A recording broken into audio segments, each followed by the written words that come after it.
Hey yeah, what's up everyone? Welcome to my channel Little Solicitude, Nandhi Parvarish.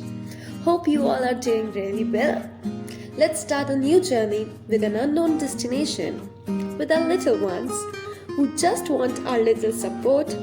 I know parenthood is a really big task, so I'm here to help you with that. With small activities which will really help you to teach you what daily to learn something new.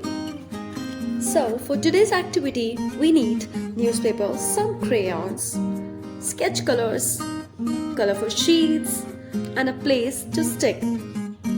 You can stick the paper as I have sticked it on my table. You can also draw any shape and outline it. And just instruct your child to scribble inside the shape or inside the paper anywhere. As we know, our child loves to scribble the color on the walls, floors, and every places. So just let them scribble as much as they want.